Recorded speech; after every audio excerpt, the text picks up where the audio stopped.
Đời rương rai nơi không được trái ní vì bạn cài lang cho mình đừng ôm say mà nè. Để ôm say mà nè nút cọt ba này dạy prap tha mình đang tha chỉ ven rồi có chỉ cam mà vậy là bà cọt nữa thế. Tập vừa ai cru xa là bà cọt đó ban chụp hạt cá rương rai tình ở nụ. Bác sinh chỉ tiên về về thôi từ còi bàn á. Cọt cất tha cọt nâng cài pra vậy mà dáng đam bay côn pro là bà cọt. Cho mình đừng rương để mình chỉ một tha chi vật khít tự co.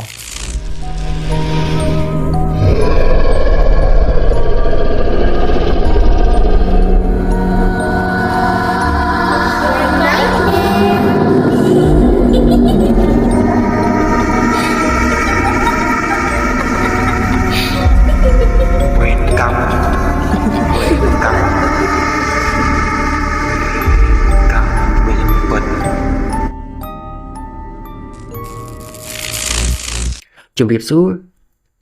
số sấy phục mai bóng ôn thì ở khné sống xóa cũng một căn channelរបស់ខ្ញុំបាទ process ហើយនៅក្នុង training ផងដែរខ្ញុំក៏មានរឿងរ៉ាវដ៏សែនកំសត់មួយរឿងនឹងលើកយកមកសម្រាយជូនពុកម៉ែបងប្អូនទាំងអស់គ្នាស្ដាប់នៅក្នុង training នេះដោយរឿងរ៉ាវទាំងអស់ហ្នឹងវាបានកើតឡើងជាមួយនឹងអ៊ំស្រីម្នាក់ដោយគាត់មានឈ្មោះថាអ៊ំទូចគាត់បាននិយាយប្រាប់ថាហេតុការណ៍ទាំងអស់ហ្នឹងគឺបានកន្លងផុតទៅប្រហែលជា25ឆ្នាំហើយរឿងរ៉ាវទាំងអស់នោះវាបានកើតឡើងជាមួយនឹងគ្រួសាររបស់គាត់មិនដឹងថាជាវេនឬក៏ជាកម្មអ្វីរបស់គាត់នោះទេទើបធ្វើឲ្យគាត់ហ្នឹងបានជួបរឿងរ៉ាវមួយនោះហើយមុននឹងចូលទៅស្ដាប់ក៏កុំភ្លេចចុច like subscribe ដើម្បីជាកម្លាំងចិត្តឲ្យខ្ញុំធ្វើវីដេអូបន្តទៅទៀតផងហើយបើសិនជាមានកំហុសឬក៏ខុសឆ្គងកន្លែងណាមួយនោះក៏សូមអធិស្ឋានអភ័យទោសទុកជាមុនផងអ្វីដែលសំខាន់នោះខ្ញុំចង់ឲ្យពុកម៉ែបងប្អូនទាំងអស់គ្នាចុចចែករំលែករឿងរ៉ាវមួយនេះឲ្យបានច្រើននោះក៏ដោយសារតែខ្ញុំចង់ឲ្យពុកម្ដាយមួយចំនួនគាត់បានដឹងហើយគាត់បានយល់មិនចង់ឲ្យពួកគាត់នឹងសម្រេចចិត្តខុសដូចនៅក្នុងសាច់រឿងមួយនេះនោះទេតោះឥឡូវក៏មកខាត់ពេលយូរចូលទៅស្ដាប់រឿងរ៉ាវរបស់យើងទាំងអស់គ្នាដំបូងឡើយខ្ញុំសូមជម្រាបប្រាប់ពុកម៉ែបងប្អូនទាំងអស់គ្នាបន្តិចសិនថារឿងរ៉ាវទាំងអស់នេះវាបានកើតឡើងជាមួយនឹងគ្រួសាររបស់អ៊ំស្រីម្នាក់ដែលអ៊ំស្រីម្នាក់នោះគឺមានឈ្មោះថាអ៊ំទូចគាត់បាននិយាយប្រាប់ថារឿងរ៉ាវទាំងអស់ហ្នឹងវាបានកន្លងផុតទៅប្រហែលជា25ឆ្នាំហើយក៏ប៉ុន្តែវាគ្មានថ្ងៃដែលគាត់បំភ្លេចវាបាននោះទេគាត់និយាយប្រាប់ថានៅក្នុងអន្លង់ពេលឆ្នាំនោះគឺគាត់មានកូនប្រុសម្នាក់ហើយកូនប្រុសម្នាក់នោះគឺមានឈ្មោះថាបងសាន់អ៊ំទូចគាត់បាននិយាយប្រាប់បន្ថែមទៀតថាពេលនោះគឺគាត់ទៅតែបែកពីប្តីរបស់គាត់ថ្មីក៏ដោយសារតែប្តីរបស់គាត់នឹងទៅមានស្រីហើយក៏ចោលគាត់ជាមួយនឹងកូនទៅតែមិនយូរប៉ុន្មាននោះទេអ៊ំទូចគាត់ក៏មានប្តីថ្មីហើយប្តីថ្មីនឹងក៏មុខមាត់សង្ហាដែរជាមនុស្សដែលឧស្សាហ៍ក៏ប៉ុន្តែប្តីថ្មីរបស់គាត់នឹងគឺអត់សូវចូលចិត្តបងសាន់ប៉ុន្មានទេនិយាយទៅគឺអត់ចូលចិត្តទេណានៅពេលដែលជួបបងសាន់ក៏តែងតែវាយដំច្រំធាក់អីចឹងទៅបងសាន់គាត់នៅពីក្មេងគាត់ហូបបាយប្រឡាក់ខ្លួនឬក៏ប្រឡាក់ផ្ទះអីចឹងឪពុកចុងហ្នឹងក៏តែងតែវាយនៅពេលនោះអ៊ំទូចគឺគាត់អត់ជួយទេកាប់ទៅគាត់គួរតែជួយណាតែគាត់អត់ជួយទេនោះក៏ដោយសារតែគាត់ស្រឡាញ់ប្តីថ្មីពេកហើយម្យ៉ាងវិញទៀតគាត់ក្រែងចិត្តគាត់ខ្លាចប្តីថ្មីរបស់គាត់ហ្នឹងគឺជាអ្នករស់ស៊ីចិញ្ចឹមណាគាត់ធ្វើស្រែធ្វើចម្ការហើយអ៊ំទូចគាត់ក៏តែងតែនិយាយគាត់ថាបើសិនជាមិនបានប្តីចុងនេះទេមិនបានប្តីក្រោយនេះទេគាត់ហើយនឹងកូនរបស់គាត់នឹងត្រូវដាច់ពុះស្លាប់ហើយនោះក៏ដោយសារតែអត់មានអ្នកណាគេរស់ស៊ីចិញ្ចឹមពួកគាត់បន្ទាប់មកទៀតកន្លងផុតទៅជាច្រើនឆ្នាំបងសាន់ក៏ចាប់ផ្ដើមរៀងធំហើយអាយុប្រហែលជា12-13ឆ្នាំបងសាន់គាត់អត់បានចូលសាលារៀនទេបន្ទាប់មកទៀតហ្នឹងគាត់ក៏បានទៅនិយាយជាមួយនឹងឪចុងរបស់គាត់ថាឪខ្ញុំចង់បួសខ្ញុំចង់បួសឲ្យបានរៀនអក្សរនៅក្នុងវត្តក៏ប៉ុន្តែចម្លើយដែលគាត់បាននោះគឺហើយទៅបួសធ្វើអីបើសិនជាឲ្យទៅបួសអាណាគេជួយធ្វើការងារអញហើយធំហើយចង់រមើគុណណាបន្ទាប់មកទៀតបងសាន់គាត់ក៏និយាយថាអត់ទេខ្ញុំអត់ចង់រមើគុណអីទេ Cặp bất tới nhôm trong buông nâng cứ nhôm trong riêng nó phải để nhôm trái đăng hay anh à cốt tới cứ nhôm rosi trăm mai hay nâng hay mà giang mới tiết nó cứ mà anh bạn bón hay ở của bạn bón đây có bồn tẻ chồng lái đây ở bốc trong con này giấy nó cứ anh ở trong bạn bón vì anh đây hay anh còn mình men pride đây hay mà giang mới tiết anh mình men chữ rồi bỏ hay đây bên top pi mà đai rồi bỏ bông xanh quạt lư bạp nâng quạt con này giấy quạt tha ai nha con bỏ dương á vì ở ban từ giờ là riêng nè ai về tự buộc còn đây hay mà giang mình chết á dương cục con vì ở xây ban đứt đó thì ai về tự buộc tới còn đây ai về miền chùm này đừng hãy nhôm chỉ mai bỏ vía nhôm anh nhát ai về tự buộc bên top bị quạt này giấy chọc ở trong rồi bỏ bông xanh nó quạt có bán tóc mà đai rồi bỏ quạt mùi cầm phliền tóc mà đai rồi bỏ bông xanh nó nè mà cầm phliền mà đai rồi bỏ quạt nó có bán đạch ngá hay có đuôi từ nó phải đại đuôi ở bốc trong nó có cua thẻ chốc có phần té còn ở chốc ấy còn bán lang từ dọc xài tẩy hay có màu váy mà đai rồi bỏ bông xanh bên to tiệt bên top mà tiệt bông xanh còn khơi chẳng có bán rốt từ chui mà đai bỏ quạt đời rốt từ chui nó cứ từ áo mà đai bỏ quạt đó nè sọc chật rơi ở bốc trong nó vậy ở bốc trong nó có vậy đai ọt khoai khoa rồi có anh bông xanh rồi thế bên top mà tiết mà đai rồi bỏ bông xanh nó có bàn sray ở nè chật kháng mà chui quạt ở nè chật kháng nó có chật lò đáy nòm khnia rốt mà mờ mình trầm tại bồn nó thế bộ quạt nó có nòm khnia vô có bắt vô vào thay mà chui tiệt lúc có đời xa tại quạt sman thải trao nó làng tè quạt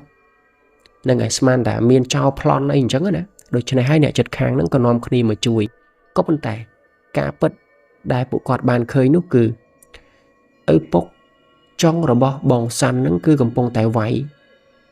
bộ quạt vậy bông xanh hay nâng đài bông xanh đó nè đôi chân này hai nè sọc nè phùm nó có ban này vậy tha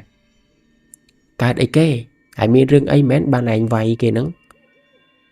ở bốc trong rồi bỏ bông xanh nó có ban này vậy có tha nhung vay vì chẳng anh để xa tà ní vì căn để thống vì căn tà mới con nè sọc nè phùm mà nè có ban này vậy tha mấy bà này vay vì thôn thô đó thằng nó nghe đó thằng vô sai tây mà vay vì hãy mới bay chiêm ói nữa bốc trong rồi bỏ bông xanh nó còn con này vậy tha đi chỉ lực tí mũi ở đây nhung vô sai tây mà vay vì thò mà đá khi mà đai vay vì đi khi mà đai vay vì được sai tây nữa thế bên to mà tiết nè sọc nè phum cái đôi chỉ nè chật khang nó còn có ban này vậy tha chẳng lo hay lực tí mũi bỏ hay cầm áo về miên tiết á bà miên tiết anh đừng tới bắt đăng mê phú mày bên to mà tiết mà nè còn nó kia đào tranh bị té ở bỏ bông xanh từ lúc có đây xa tài nè chật khang nước mình miên để này cái chôn chất ở bốc trong rồi bỏ bông xanh nữa thì đôi xa tài quạt nó chiêm đồ đài sống đây cọ nì giấy tới căn nè ná có ọt miên để này cái chôn chặt đây đôi xa tài sống đây bỏ quát cọ bên to mà tiết ở bốc trong rồi bỏ bông xanh nó có bàn no màu xanh từ thưa cả ở bốc rồi bỏ quát nó ban ai bông xanh nó từ thưa ca mùi cả lãnh hay cả nghĩa nó cứ tẹt tôn từ nâng ca thưa piền piền đã tất cả nè bông xanh còn có bàn từ thưa ca nghĩa nơi cả lãnh nụ có thưa ca chia phần trăm ọt đai xâm rạ thế không mũi khai từ mũi khai group đài bạc lối ở bốc trong rồi bỏ quát đó tay tay mà dù bạc khai rồi bỏ quát bông xanh còn mà đại bàn can lôi mà đại bàn prao lôi nữa thế bông xanh còn cật tha còn mình trong ban lôi nữa thế nhau nè te thấy cứ loi có tha bên nó cứ có miền bay hộp nó cứ cướp con này có trôi từ thưa ca cái lấy nước thời ca còn nó sro lạnh nè sro lạnh anh đất bông xanh khăng mình tên lúc có đời xa tài bông xanh còn cứ chia một lúc đài ủ xá cho mùi đừng ca nghĩa còn lo này cho mùi đừng ca nghĩa thời ca nó cứ còn mình sơ miền pê một mơ ca nghĩa vào mà nữa thế không mùi ở tích cứ còn mau cái lạnh ca nghĩa đừng mà đòn group đã có máu có cả tay tại miền nung chùm lấy tên vô một nhà bông xanh chia pro chạm bông xanh còn có sờ bài chất đó còn có nè nơi bây để còn bàn nung bàn rồi bỏ cho anh hộp còn mà đại bàn hộp rồi bỏ cho anh nhá chẳng hay còn có sờ bài chất có vấn đề phiệp sờ bài chật năng nơi gọt ban dưới ấy bận to pí thay cài bà quạt trò lọc từ vĩnh cứ bóng sắn tới mật rùm ca nghe thưa bà vậy hay nè đặt thưa bà quạt nâng cứ miên mua thà bóng bài mật rùm ca nghe bà quạt nâng bóng bài quạt miên miệt thống sầm bò máu một mót có cài đầy tay đặt thưa bà bóng sắn chia pro chạm có tay đặt thưa bà đôi chia bóng sắn có trôi từ ngút tức bóng bài nâng vô cả ai rồi bỏ bóng sắn vô từ lẹ rồi có vô từ bò chào hãy đi bốc mai bóng ôn này ở khi bạn đừng chẳng tha bóng sắn có cro nè còn ọt miên lôi tinh sầm lệ bóng bẹ thâm mây đi nếu bây đây bắt khó ai quạt rơi cái thua ba bẹp nừng ọt miên ấy bẹ thế bẹ còn sáng được gặp bẹ cả má kề bận tọa mà tiết mất room ca nghĩ còn ông kia sao chụp ọ quạt chẳng thôi mình trâm tập bận nô thế bóng sắn quạt cầm pông tại kê nứng bóng bái quạt có tại thua ba thì đây đói từ ổ đai ổ trơn bóng sắn tranh bị mống rồi có ổ tranh bị bẩn tục rồi hốt đầu miên dục mũi bóng sắn quạt có tới ông côi mà này anh nơi cả liệt vật tục hay có ông côi áo chừng cố sợ tập này tôi chất nâng chịu vật khuôn ai nhá tên tên đã quát cái chia mà nụ lọ hãy ấy bạn chụp tầm mà nụ hoạt gọn chân tăng bị khmên tăng bị tôi rồi hốt đo thông hãy ấy bạn quát chụp tại rương gọn bẹp nụ quát có tôi chất cho môi nâng chịu vật khuôn ai mình trâm tập bần nói mật room ca nghĩa cái dạp ở bốc trong cái dạp chùm này em mà đai vẫn có mình sơ canh chơi ngọt đây mình sơ chui ngọt đây chỉ vật bỏ quát cứ dạp khăn mình đến quát bán thì giấy pra bần thêm tiệt tha mật room ca nghĩa nó mình sơ mình để này cái lo cho mình đừng quát đi xong bay tại nè chùm ăn một hộp nè chùm ăn một hộp nó còn mình sơ lo cho mình đừng quát đây cho chặt pra quát nè tên tên đại ca nghi liên chan liên chân năng cứ chia ca nghi bảo vụ quạt có bồn tè chan chân năng từng ở nứng nè thưa một hộp nứng pra bóng sắn oi từ liền bóng sắn có mình mót mình có đây từ thưa ca nghi từng ở nứng cái pra ấy cứ tới nứng rồi hốt đồng miên dục muối quạt liên chan nứng cứ quạt bàn rơ cầm bật quạt rơ bàn cầm bật đấy nè côn cầm bật quạt tha quạt trôi chật cầm bật nâng mơ tới đi quạt trôi chật đó nè chẳng thấy quạt có ban vô cầm bật nâng tục nước bây đã quạt tùng nế có vô cầm bật mùi nâng vô mọi sầm liền bận tọp đi sầm liền hay quạt khởi thà cầm bật nâng cứ vì một lọ chẳng hay có ban vô cầm bật mùi nâng vô từ lẹ tục được không bật tục rồi bỏ quạt rồi hốt chiên trô một đo ngày đạch thái ở bốc rồi bỏ quạt nâng có ban mà vô lôi đây đây đôi sọc đòn chẳng mà vô lối vậy đó bóng sắn quạt các bạn ai lôi từ mình bàn pro cay cho nuôi thế hay các bạn xô sụp tục mà đai rồi bỏ quạt thà quạt sụp sờ bài ót ấy mà chân từ xô sụp tục mà đai bỏ quạt đàn nữ tè quạt phơi ca cái lại nuôi ban rồi dạ pel pro 2 triệu buôn chấm bóng sắn quạt ở đây tập từ tè sụp bay tay mà đo rồi hốt chiên cho một đo ngày cho chấm ở sòng cà nữa nè bóng sắn quạt có trắng tập từ tè từ lấy mà đai rồi bỏ quạt nơi pe nút ở bọc trong là bao quạt nó có mà rô lôi đi đây bóng sắn quạt cả ban này dây có tha khai nắng nhôm oi lôi ở ai thì đời xa tại chấm trong trò lập từ thế vô lôi nó ngạ vô từ đạn đáy từ lửa đây là bỏ mè nhôm ở trong oi lôi nó từ ở ai thì nhôm trong vô từ oi mè toàn nơi pe nút ở bọc trong là bao quạt nó có bàn chè có bàn sẽ đấy bận tổ oi bóng sắn có tha hãy thông hơi hãy trong rồi mơ côn men hãy đọc slap hay trong rồi mơ côn đấy hãy hãy ấy bà này bạn ơi lui anh mấy hãy trong mấy bóng sắn còn cần vậy tha mình men tê mình men thay nhau mình trong ơi tê đôi xa tại rồi cho năm cho mà đại ban từ tê tê chẳng hai cho năm nít trong từ tê từ lên mấy bận tọp mà tiền nước bóng sắn còn có chập đam điệp trong xong thì rẽ điệp trong có ai rồi bỏ quạt hãy có bàn thua đồng ná tới cho mùi nắng ở bọc trong nâng quát thua đồng ná tới nâng cứ đào từ tè còn ở bàn chi ấy thì còn đào từ tè nó phục mai bóng ôn để có kia có tha rồi viên play đào nâng ở bọc trong rồi bỏ quạt nâng cứ rồi u ấy quạt nì dây bị ở đài nó đây bận tổ ấy quạt រហូតឈានចូលមកដល់ផ្លូវស្ងាត់នៅពេលដែលឈានចូលមកដល់ផ្លូវស្ងាត់ឪពុកចុងរបស់គាត់ហ្នឹងបានរំលឹករឿងចាស់ទៀតហើយគាត់ថាហើយឌឺណាស់ធំទៅក្បាលកាន់តែរឹង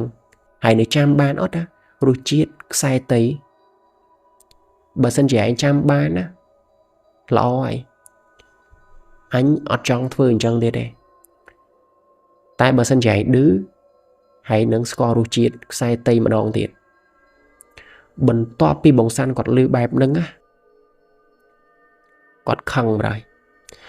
ដោយសារតែនៅក្នុងថ្ងៃនោះគាត់ចាំមិនភ្លេចនោះទេថាឪពុកចុងរបស់គាត់នឹងបានវាយគាត់ហើយនឹងម្ដាយរបស់គាត់ចាំអត់ភ្លេចទេស្លាកស្នាមនៅពេញខ្លួនគាត់បន្ទាប់មកទៀតបងសាន់គាត់ក៏ចាប់ផ្ដើមដើររៀងយឺតហើយនៅពេលដែលដើររៀងយឺតហ្នឹងគាត់ក៏បានទាញកាំបិតដែលគាត់សំលៀងហ្នឹងដែលគាត់ពេញចិត្តហ្នឹងចេញពីកាបូបកាបូបស្ពាយដែលម្ដាយរបស់គាត់ហ្នឹងជាអ្នកបត់ខោអាវដាក់នៅក្នុងកាបូបនឹងឲ្យមុននឹងចេញពីផ្ទះណាមុននឹងគាត់ចេញមកពីផ្ទះទៅធ្វើការហ្នឹងម្ដាយរបស់គាត់ជាអ្នករៀបចំកាបូបហ្នឹងហើយជាមួយនឹងសម្លៀកបំពាក់ឲ្យគាត់ក៏បានទាញកាំបិតហ្នឹងចេញពីកាបូបហ្នឹងហើយតម្រង់ទៅរកឪពុកចិញ្ចឹមរបស់គាត់អធិស្ឋានតម្រង់ទៅរកឪពុកចុងរបស់គាត់បន្ទាប់មកទៀតបងសាន់គាត់ក៏យកកាំបិតហ្នឹងចាក់ពីក្រោយខ្នងឪពុកចុងហ្នឹងបន្ទាប់មកហ្នឹងឪពុកចុងហ្នឹងក៏បានដួលទៅនៅពេលដែលដួលបងសាន់គាត់ក៏បានសង្កត់ឪពុកចុងហ្នឹងក៏ព្យាយាមរើក៏ប៉ុន្តែរើអត់បានទេដោយសារតែកាំបិតហ្នឹងវាចូលទៅរាងជ្រៅដែរឈាមរបស់គាត់ហូរហើយក៏ស្នាមរបួសរាងធំដែរអញ្ចឹងហើយទើបធ្វើឲ្យគាត់ហ្នឹងអត់មានកម្លាំងនៅក្នុងការរើបំរាស់នោះទេបន្ទាប់មកទៀតហ្នឹងបងសាន់គាត់ក៏បានចាប់បោចសក់ពេលនោះឪពុកចុងរបស់គាត់ហ្នឹងគឺផ្កាប់មុខទៅណាដួលផ្កាប់មុខបងសាន់គាត់ក៏ចាប់បោចសក់ហើយក៏ឪពុកចុងរបស់គាត់បន្ទាប់ពីឪពុកចុងរបស់គាត់បានដាច់ខ្យល់ទៅបងសាន់គាត់ក៏ជូតកាំបិតចេញហើយក៏បានដោះខោអាវចេញដែលប្រឡាក់ឈាមហ្នឹងណាជូតចេញទាំងអស់រហូតដល់អត់មានស្នាមឈាមនៅលើខ្លួនគាត់ហើយនឹងកាំបិតរបស់គាត់ទេ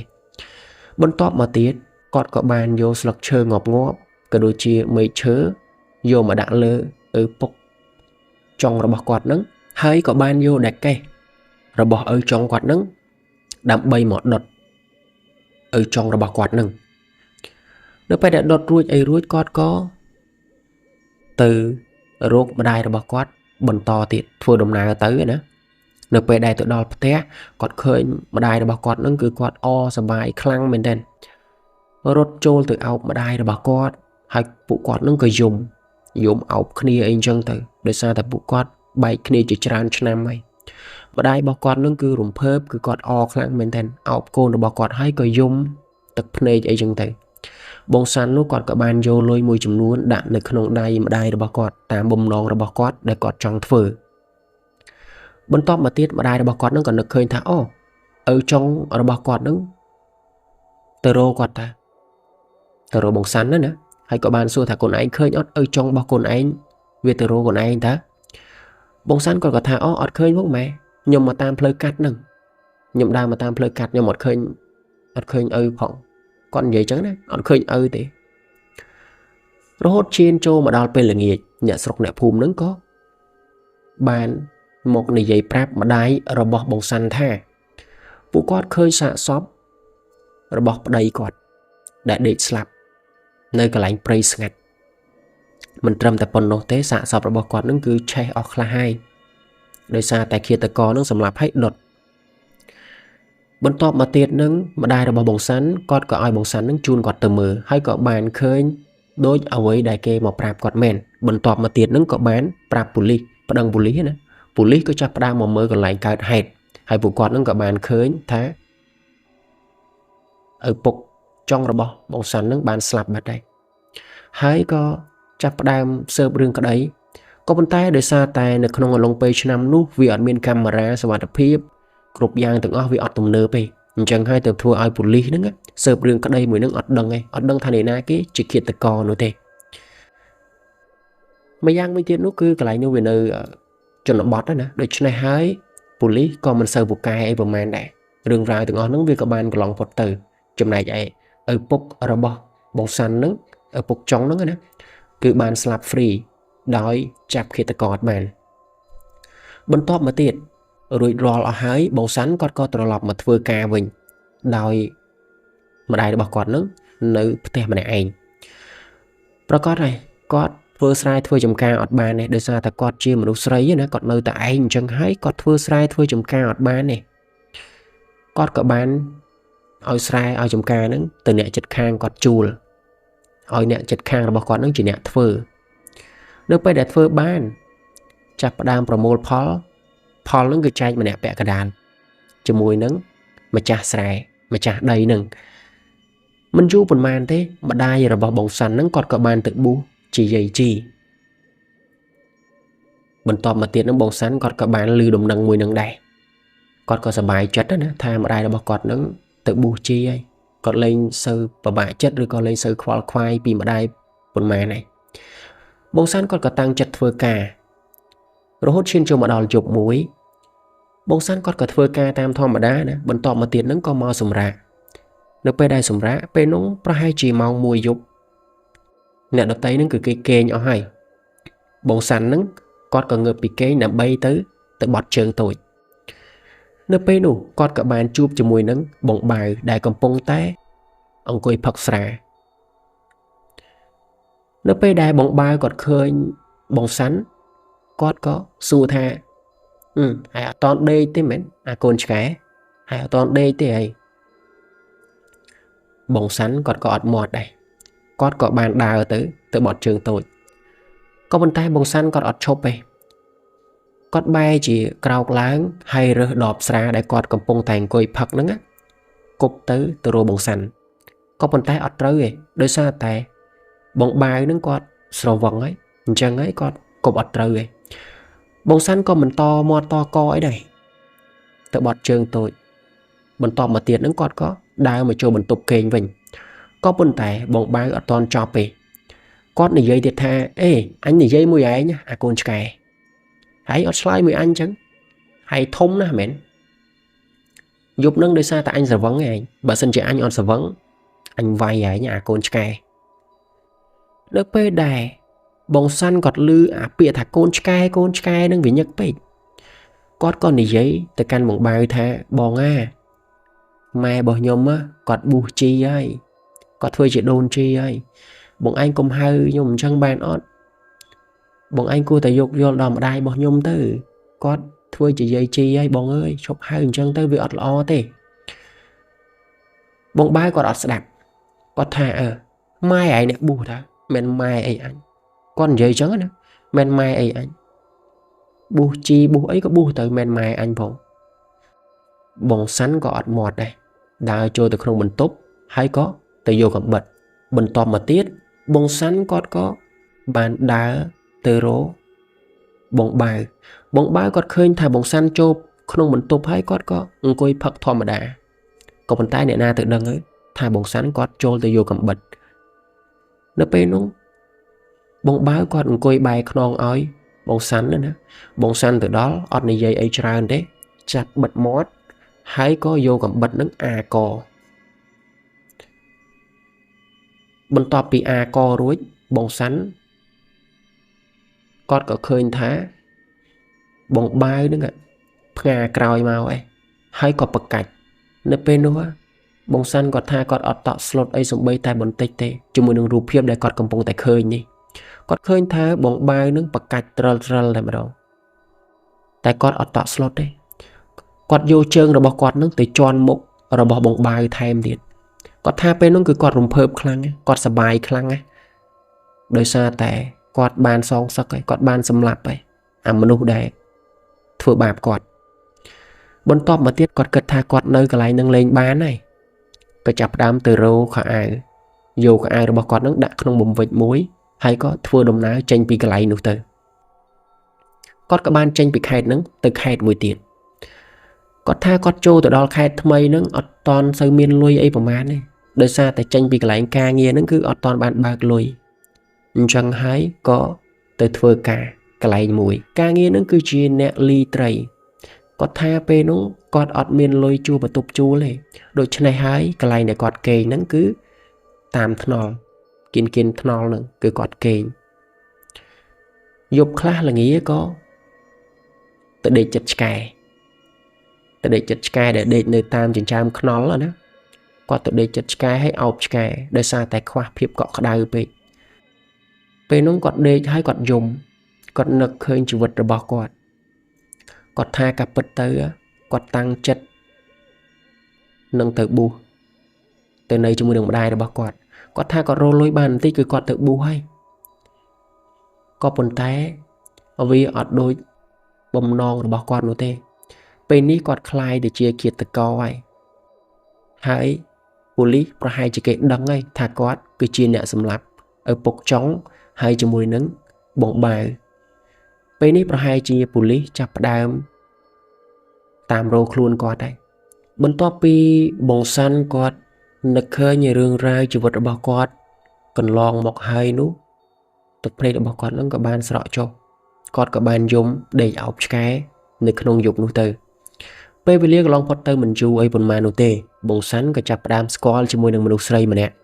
ហើយម្នាក់ស្រីនោះគឺជាអ្នកលក់បាយលក់ម្ហូបនៅចិត្តកន្លែងធ្វើការរបស់បងសាន់ដែរម្នាក់ស្រីនោះគាត់ក៏ឃើញថាបងសាន់ជាមនុស្សដែលឧស្សាហ៍ព្យាយាមរកលុយណាហើយម្យ៉ាងវិញទៀតក៏ជាមនុស្សដែលបែបរៀងល្ងងដែរអញ្ចឹងហើយម្នាក់ស្រីនោះក៏ព្យាយាមឲ្យដៃបងសាន់រហូតដល់បងសាន់គាត់ក៏ចិត្តទន់ស្រឡាញ់ម្នាក់ស្រីនឹងទៅក៏បានទៅរស់នៅជាមួយនឹងម្នាក់ស្រីនឹងទាំងដែលម្នាក់ស្រីនឹងគាត់មានអាយុច្រើនជាងបងសាន់ប្រហែលជា10ឆ្នាំឯនោះតែបងសាន់គាត់អត់ខ្វល់ទេគឺគាត់ស្រឡាញ់ម្នាក់ស្រីនឹងលុយកាក់ដែលរកបានទាំងប្រមាណគឺប្រគល់ឲ្យម្នាក់ស្រីនឹងឯងគាត់គិតត្រឹមថាគាត់ធ្វើការគាត់មានក្តីសុខគាត់ឲ្យលុយទៅកាន់ម្នាក់ស្រីនឹងចំណែកឯម្ដាយរបស់គាត់នឹងគាត់មិនសូវបារម្ភអីប៉ុន្មាននោះទេក៏ដោយសារតែម្ដាយរបស់គាត់នឹងបានទៅប៊ូសជាយាយជីហើយអញ្ចឹងហើយគាត់មិនសូវបារម្ភទេគាត់ក៏ប្រើជីវិតបែបហ្នឹងរហូតដល់មានថ្ងៃមួយថ្ងៃនោះគឺជាថ្ងៃដែលគាត់មិនសូវស្រួលខ្លួនគាត់ទៅធ្វើការបានប្រហែលជាកន្លះថ្ងៃណាគាត់ក៏ត្រឡប់មកផ្ទះវិញនោះក៏ដោយសារតែគាត់នឹងមិនសូវស្រួលខ្លួននៅពេលដែលត្រឡប់មកដល់ផ្ទះហ្នឹងក៏បានឃើញថាប្រពន្ធរបស់គាត់ណាអត់បាននៅមុខតូបទេអត់បាននៅលក់ម្ហូបទេគាត់ក៏បានដើរចូលទៅខាងក្នុងផ្ទះនៅពេលដែលដើរចូលទៅដល់ក្នុងផ្ទះហ្នឹងមុខបន្ទប់គេងរបស់គាត់ហ្នឹងក៏ឃើញថាមានស្បែកជើង2គូស្បែកជើងប្រុស1គូស្រី1គូគាត់ក៏បានលួចស្ដាប់ថានៅក្នុងបន្ទប់ហ្នឹងគេក៏និយាយគ្នានិយាយញ៉េះញោះគ្នាអីអញ្ចឹងទៅបន្ទាប់មកទៀតបងសាន់គាត់ក៏បានឮទៀតថាគេនិយាយគ្នានៅក្នុងបន្ទប់ហ្នឹងគេថាបងឯងឆាប់ទៅវិញទៅបងឯងឆាប់ទៅវិញទៅប្រយ័ត្នអាឈួតហ្នឹងអាល្ងងហ្នឹងវាមកតន់យើងលែងបានលុយវាទៀតហើយនៅពេលដែលអូនសំលុយបានច្រើនពួកយើងនឹងរត់ទៅនៅជាមួយគ្នាចេញពីខេត្តហ្នឹងទៅបន្ទាប់មកទៀតម្នាក់ប្រុសនោះក៏បានដើរចេញពីបន្ទប់មកជាមួយនឹងប្រពន្ធរបស់គាត់នឹងឯងបងសាន់គាត់អត់មាត់អត់កទេក៏បានរត់ពួនមើលសិនទាំងពីរនាក់នោះនាំគ្នាដួសបាយហូបទាំងពីរនាក់ណាដួសបាយហូបបងសាន់គាត់ក៏ដើរមកពីក្រោយកំបិតរបស់គាត់នឹងមកទៀតដែរពេលនោះបងសាន់គាត់ក៏បានយកកំបិតនឹងមកអាកខាងប្រុសមុនអាកឡើងដាច់បំពង់កពីគ្នាកកន្លែងបំពង់កធំហ្នឹងគឺដាច់ប៉ាត់មកដោយសារតែកំបិតហ្នឹងវាមុតទៅនៅពេលដែលដាច់ម្នាក់ប្រុសហ្នឹងក៏ដាច់ផ្ងាឲ្យប្រកាច់ទៀតដែរឈាមវិញបាញ់ហូរពេញហ្នឹងនៅពេលដែលម្នាក់ស្រីនោះគាត់ឃើញអញ្ចឹងដែលត្រូវជាប្រពន្ធរបស់បងសាន់ណាគាត់ឃើញអញ្ចឹងគាត់ក៏តក់ស្លុតដែរក៏បានរត់ក៏ប៉ុន្តែមនុស្សដែលកំពុងតែភ័យខ្លាំងកំពុងតែតក់ស្លុតហ្នឹងរត់វាមិនបានឆ្ងាយទេនៅពេលដែលរត់ទៅហើយក៏តាក់ជើងដួល នេះហើយគឺជាឱកាសរបស់បងសាន់គាត់ក៏បានយកកំបិតនឹងមកអាក៏ម្នាក់ស្រីនោះទៀតក៏បានបាត់បង់ជីវិតទៅនៅពេលនោះអ្នកចិត្តខាងគេក៏បានឃើញហេតុការណ៍ទាំងអស់នោះគេក៏បានប្តឹងប៉ូលីសក៏បានមកចាប់បងសាន់ភ្លាមតែម្ដងពេលនេះបងសាន់ខ្លាយទៅជាឃាតករហើយគេក៏បានចាប់គេក៏បានស៊ើបរឿងក្តីទាំងអស់ហ្នឹងគេបានដឹងថាបងសាន់ជាអ្នកសម្លាប់ឪពុកចុងរបស់គាត់ជាមួយនឹងមិត្តរួមការងាររបស់គាត់ម្នាក់ស្រីនោះហើយជាមួយនឹងម្នាក់ប្រុសនោះមួយទៀតទាំងអស់ហ្នឹងគឺ4សាកសពហើយដែលត្រូវគាត់សម្លាប់បន្ទាប់មកទៀតប៉ូលីសក៏បានយកបងសាន់ទៅដាក់គុកគេក៏បានកាត់ក្តីឲ្យប្រហារជីវិតបងសាន់តែបងសាន់គាត់សុំតែម្យ៉ាងតែប៉ុណ្ណោះគាត់ចង់ជួបម្ដាយរបស់គាត់ជាលើកចុងក្រោយហើយគេក៏បានប្រាប់ផ្ញើដំណឹងមួយហ្នឹងទៅកាន់ម្ដាយរបស់បងសាន់ដែល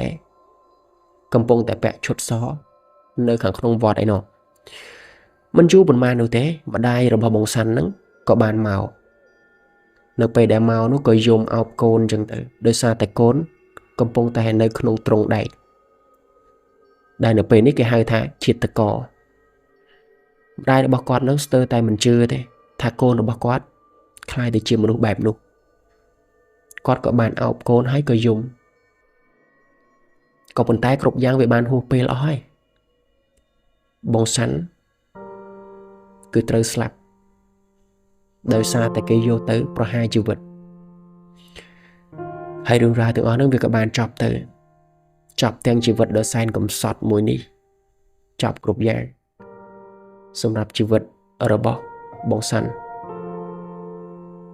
ហើយខ្ញុំក៏សូមអរគុណទៅដល់ដូនជីមួយរូបនោះដែលបានផ្ញើរឿងរ៉ាវមួយនេះឲ្យខ្ញុំយកមកសម្រាយក៏ដូចជាសារមួយដែលដាស់តឿនទៅកាន់ឪពុកម្ដាយមួយចំនួនដែលស្រឡាញ់អ្នកដទៃខ្លាំងជាងកូនប្រពន្ធប្តីខ្លួនឯងមិនមែនថាប្តីហ្នឹងមិនមែនថាប្តីពីដើមឡើយនោះទេជាប្តីក្រោយទេដូច្នេះហើយវានឹងមានបញ្ហាជាមួយនឹងកូនជាមួយនឹងចៅយើងបើសិនជាអ្នកខ្លះគាត់អាចរើសបានណាគាត់ក៏មិនចង់កើតជាមួយនឹងគ្រួសារមួយដែលខ្វះភាពកក់ក្ដៅនោះទេក៏ប៉ុន្តែដោយសារតែមនុស្សយើងវាមិនអាចរើសបានមិនអាចរើសភាពក្រឬក៏រើសភាពមានឬក៏រើសកើតនៅក្នុងគ្រួសារឋានៈអ្វីមួយបាននោះទេដូច្នេះហើយមានតែព្យាយាមរស់បន្តទៅទៀតហើយរឿងរ៉ាវទាំងអស់នោះវាក៏បានចប់ទៅរឿងរ៉ាវមួយនេះវាបានបង្រៀនឲ្យយើងក៏ដូចជាបង្ហាញឲ្យយើងបានឃើញជាច្រើនហេតុការណ៍ក៏ដូចជាទង្វើដែលមិនគប្បីជាច្រើនយ៉ាងបងសាន់គឺជាមនុស្សម្នាក់ដែលល្អអាចនិយាយថាជាហ៊ីរ៉ូក៏ថាបានដែរនៅក្នុងគ្រួសារក៏ប៉ុន្តែម្ដាយរបស់គាត់បែរជារើសជំរើសខុសទៅយកប្តីមួយទៀតប្តីហ្នឹងក៏ចាប់ផ្ដើមកែប្រែជីវិតរបស់បងសាន់ហើយបន្ទាប់មកក៏បានចប់ជីវិតដ៏សែនកំសត់មួយនេះបន្ទាប់ពីពុកម៉ែបងប្អូនទាំងអស់គ្នាបានស្ដាប់រឿងរ៉ាវក៏ដូចជាហេតុការណ៍ទាំងអស់នេះហើយតើមានអារម្មណ៍យ៉ាងណាឬក៏មានមតិយ៉ាងណានោះក៏អាច comment នៅក្រោមវីដេអូនេះបានចាំខ្ញុំបាទ Process ចូលទៅតបគ្រប់ comment ហើយបើសិនជាពុកម៉ែបងប្អូនទាំងអស់គ្នាចូលចិត្តស្ដាប់រឿងវេនរឿងកម្មរឿងបាបបុណ្យកុនទោសយើងជាក្រុមតែមួយសម្រាប់រាត្រីនេះជម្រាបលា Good night